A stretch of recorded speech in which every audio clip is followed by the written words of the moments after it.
Cat and I play red. We're doing another bit of time travelling today. We've done a couple of these recently. I find them interesting. Sorry if you find them boring.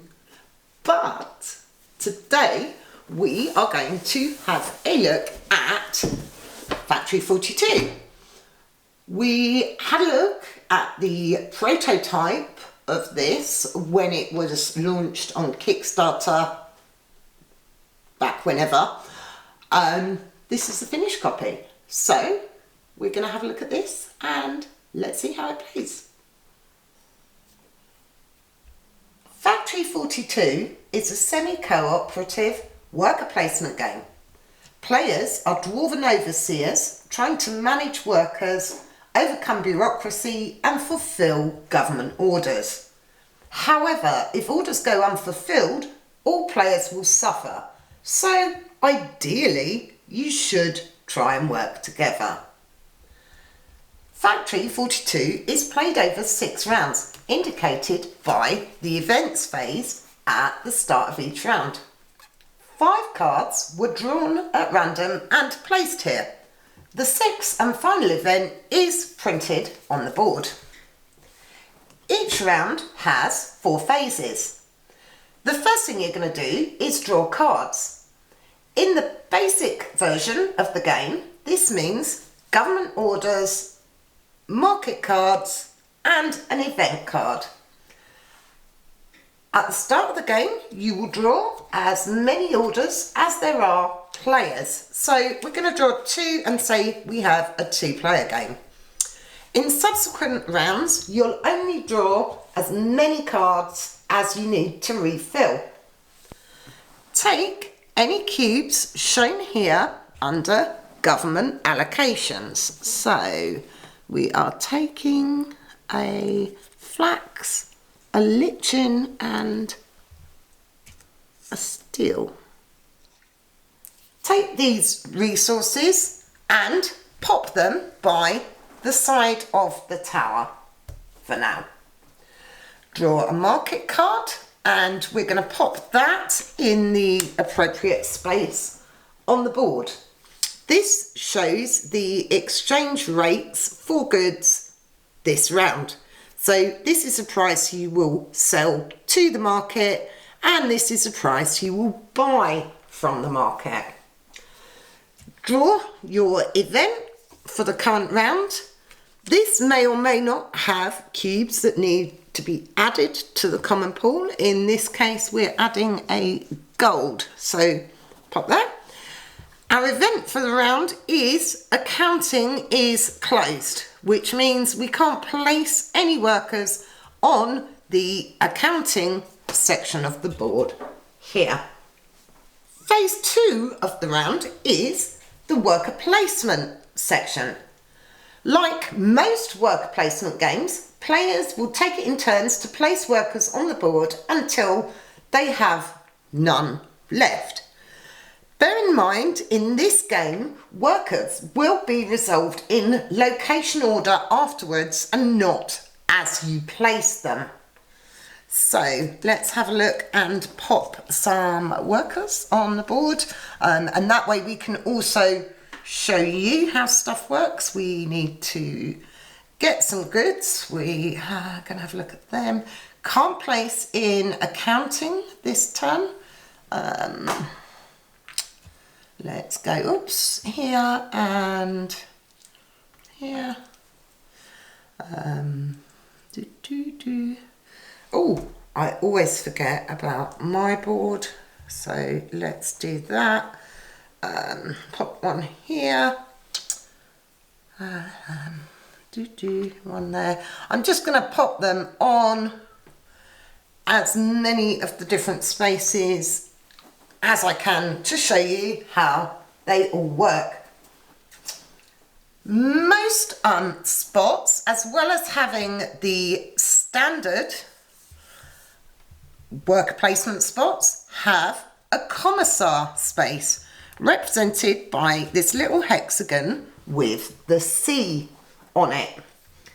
These either have an advanced action or they will affect workers who are also on that same space. When you resolve each location, leave the worker on the spot because some effects later in the round may be relevant. So, after everyone's placed their workers, we go into phase 3, which is activating the workers. So, the zero space event we've already done. Now we're going to go to spot 1, which is requisition, and I have a worker there. Here you're going to gain rosettes and cubes or resources. The number of points shown here that you'll get to spend will determine how many cubes you can take. There's a handy little card here that shows you the value of all cubes. But pretty much if it's a big cube, it's going to cost you 3. A mid-sized cube is going to cost you 2, and one of the little cubes will cost you 1. The coal and the magic are special exceptions to that rule, but those will come up later and we'll see how they're used. So let's have a look.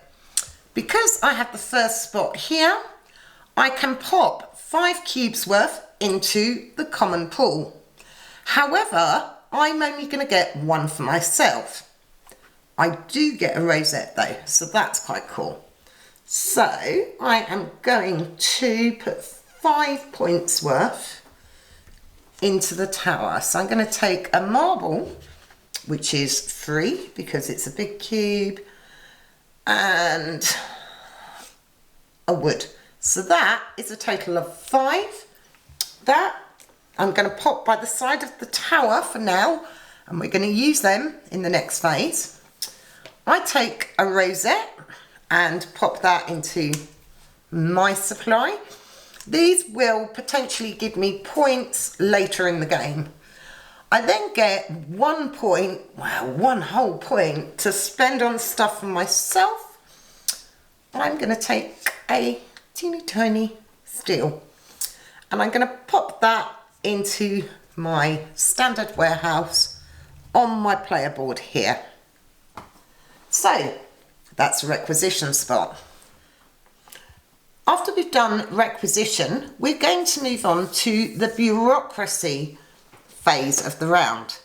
Now, at the start of the game, we took 2 of each of the available resources and popped them into the tower. Anything that came out was removed from the game, but consequently there is some random stuff still in the tower. So the bureaucracy section, you've got no control over. You have to, what will be, will be. So we're going to take the common pool resources that we've picked up over the round, pop them in the top and see what comes out the bottom. Oh. So these resources here are what is available to us for the rest of the round. We're then going to move on to location 3. Oh look, and I have a worker here. This is the loading section. Here we're going to take carts, pop resources in them and pop them down the track. So if there was a commissar here, I'd load extra goods.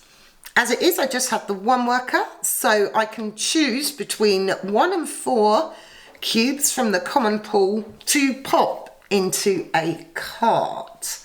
So let's have a look at what we need for these government orders. I'm going to take those 2. I'm also going to take some coal because coal is good, and a wood. So I'm going to pop, I can put between 1 and 4 into one of these carts and move it down the track there. The 4th location on the board is the spiking area. Now this is where a semi-cooperative game can get rather mean. we've got a little spiking bag here with a mix of cubes that we put in at the start of the game. What you can do is draw cubes from the bag and place them into rail carts here. So you can choose to either hopefully draw what you need to fulfill orders, or you can spike your opponent's cart so they have a load of useless rubbish in their cart for the round. We'd never do that, of course, because we're not mean, are we? Then we move on to the shipping space. So the commissar here would allow a worker to take 2 of the carts and pop them onto their player board. Don't have a commissar, just have my normal dude. So I'm going to take this little cart and I'm going to move him onto my player board here. So I can pop him on either of the spots. However, there are certain things I can do from each of the docks. So I need to make the decision, and I'm going to pop him there for now. Location 6 is steam generation. The first thing we're going to do is burn all combustible materials from the common pool. Now, this kind of makes sense. Things like your metals are not going to burn. We've got a lichen and a mushroom here, which will burn. We have magic here, which doesn't burn, and flax here, which burns. So there's this handy little player aid here that tells you what you're going to get for burning each of these goods. This is actually on the back side of the requisition card. I like to have them both, so I'm doing that. So we are going to burn these goods from the common pool for a total of 4 steam. 4 steam ahead. So, I'm not giving up my day job, don't worry. Those go back into the pool. Here, because I have a worker here, I can choose to burn goods from my personal supply. This would give me some personal steam, which I can pop here. I'd also gain rosettes for my effort if I'd chosen to do that, but I'm not for now. Then we're going to move on to the trading space. Now, the commissar here is actually really mean. So if there was a commissar here, let's say any player who wanted to trade here would have to give me a rosette. But I'm not there, so it's fine. So I can exchange goods with the market. The currency shown is kind of, it's not real. It's there in your mind. So I could potentially sell my gold for 4 that I could then use to trade for other goods. I'm going to have a quick look at these government orders and see what we need for these. Goodness, I need marble. Marble, and wood. So can I trade? I've got a gold and a coal. Can I trade them? I can trade them. I can trade a coal for 5. So I can't buy marble this round. Oh my goodness, that isn't good. Can I buy beer? I can buy beer, but it's really expensive. Ugh, gosh. Horrible. So at the moment, I can't actually trade for anything I want. So I think I'm just going to kind of keep what I've got, which sucks. All right, numbers 8 and 9, we're going to go onto the player board for.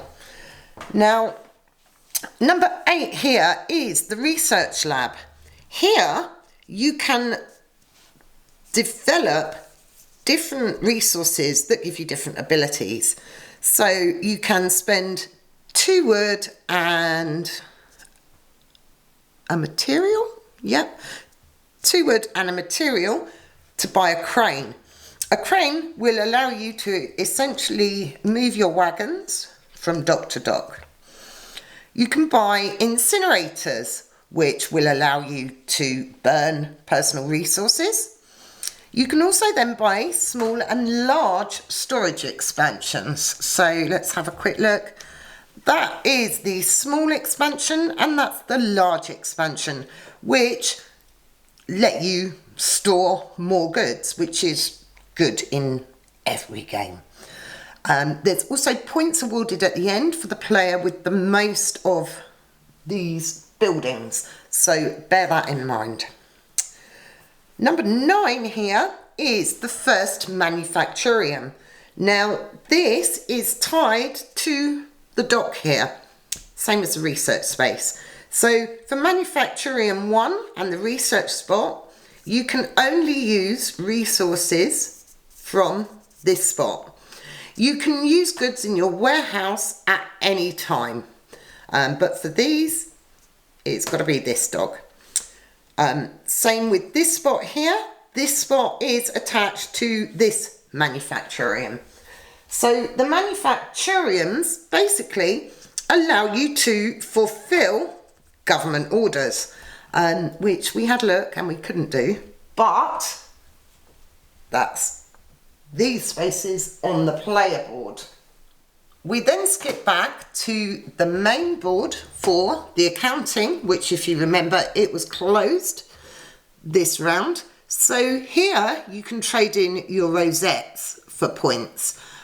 You can bribe the committee and spend resources for points, or you can cheat and spend cubes in order to gain points. So there's a variety of actions available. When you place here, you get to choose 2 of the actions. You can't do the same one twice, but they're all pretty good. Then we're going to go 11 and 12, which is the second manufactorium up here. And then 12 is the end of the round scoring. So here we're going to have a look at any of the government orders that have been fulfilled during the round. So let's say I managed to do that one. The player who has the most completed government orders will gain 1 rosette. You're going to get 2 points for every completed government order. Any that aren't completed are going to give you -1 point. And they're going to get a rosette at the end of the round. So if you completed this order in the next round, you'd get to take that rosette.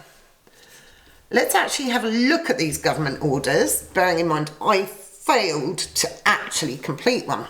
Each government order has 3 standards at which it can be completed. You have optimal, standard, or the minimum requirement. Now, each of these will give you a slightly different reward. You'll still get the 2 points for fulfilling the order, but if we'd completed this at the optimal rating, we'd get 2 rosettes. Standard, just the 1 rosette. Minimum, no rosettes. Government orders also require steam. So if I had completed this one, I'd have had to have used 1 steam. That could have been 1 from my personal steam pool or 1 from the board. We've actually got this steam track up the top here, so I would have knocked that down 1 if I'd fulfilled an order.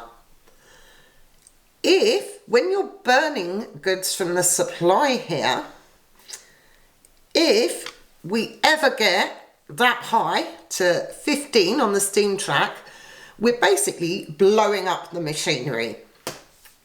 It's then going to drop back down to 6 and no one is going to be able to produce steam on that track for this round. So that would be the end of the first round. This order was completed. Pop a rosette on that uncompleted one. restock. Wow, no government allocation here, so nothing else gets added to the common pool. We're then going to remove workers from the board. We're going to replace the market card, hopefully get something a bit better. And then we're going to begin with the event card for the round. So we're going to add gold. Every worker placed in a location where other workers are present will allow you to exchange 1 cube for 1 rosette. So that's quite nice, and it gives us stuff for the common pool. Play will continue going through those 4 phases for 6 rounds. In the last round, accounting is going to cost you extra rosettes to go there. Basically, don't hog all your rosettes and make them last until the end of the game, because otherwise it's going to cost you. At the end of the 6th round, we'll go on to final scoring. You're going to score the round end exactly as before. So you're going to score government orders that have been completed, government orders that haven't been completed, and then there's some scoring, but not a huge amount at the end. Each 3 rosettes you have are worth 1 point. Whoever has the most resources left is going to get 1 point, and whoever has the most improvements is going to get 1 point. So there are a few extra bits up for grab here, but the bulk of your points you're going to have to get during the course of the game. What I've spoken about is the basic version of the game. There is actually an advanced version. We can turn over the main board and the player board, and it adds some extra areas. These extra areas introduce the inventions cards and the Elven Commissions cards. Now, the Elven Commission cards are a bit like the government orders, but they're personal, so only you can fulfill them. This one, for example, you're going to need these goods and you're going to get those points. The yellow seal here indicates the number of times you can do it. So you can actually complete this order twice. The inventions cards here, you're going to have to build them. And again, this indicates the number of uses you get from them. And these will give you a bonus. So the extra spots on the board allow you to gain these cards and then actually use them. So the operate space at the top here on the player board will allow you to utilize your invention cards. So there are ways of getting some extra points over the course of the game. These happen in phase 7. It shows you on the card. The Elven Commissions happen in part 9 on the board.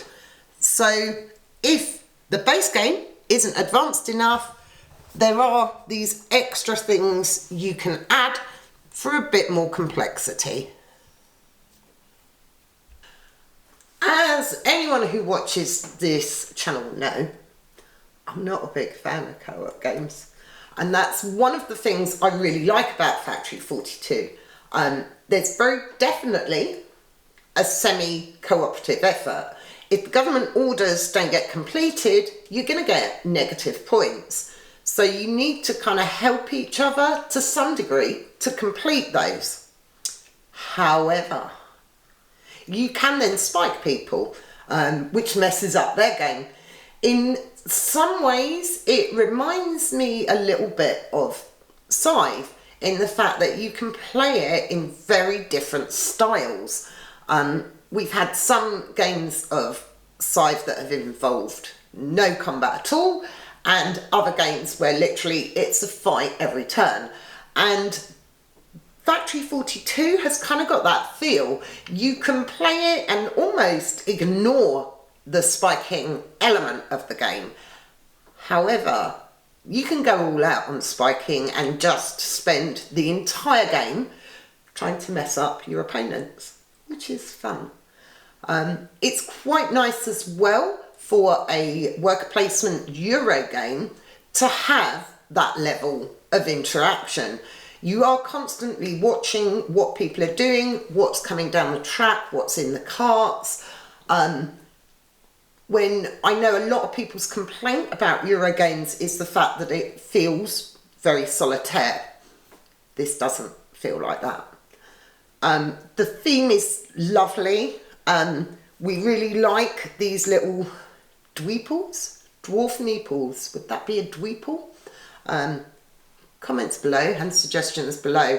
I don't know how well this is going to pick up on camera. I might put it flat on the red so you can see. It's a little dwarf with his hammer raised in the air, fighting against bureaucracy. But the tower will always win. The prototype we had, the tower was held together with goodwill and sellotape. This is obviously the finished tower, so it's rather lovely. We're going to have a look down it. I'm going to pop some stuff down it and you can have a look. There's a load of different inserts down there and they're all at weird different angles, so you can see stuff will always get stuck regardless of the shape of cube. So I've got some big, some small, some medium. I think most of them came out. But there will always be some stuff. Let's just, yay! There'll always be some stuff left in there and you can't always tell, so that's a really nice little trick. I love the little details on this. Just everything about it's lovely. The theme is nice and it's well placed within the game without overpowering it. But the idea of the bureaucracy tower and the fact you're powerless over what happens there is just fun, and we like that. We might also like to mess with our opponents every so often, so the spiking can be a lot of fun. Not that I would encourage being mean to your opponents, obviously. So that is Factory 42 from Dragon Dawn Productions. The Kickstarter has fulfilled. It is now available, so have a look out. We love these guys. Great bunch of guys, great games. This is a lot of fun. Check it out. Hope you enjoyed this video. If you did, click like, subscribe, thumbs up and all that, bells for notification. I'm also on Twitter, Instagram, Facebook at iPlayRed. Come and say hello there. Thanks for watching. See you next time. Bye.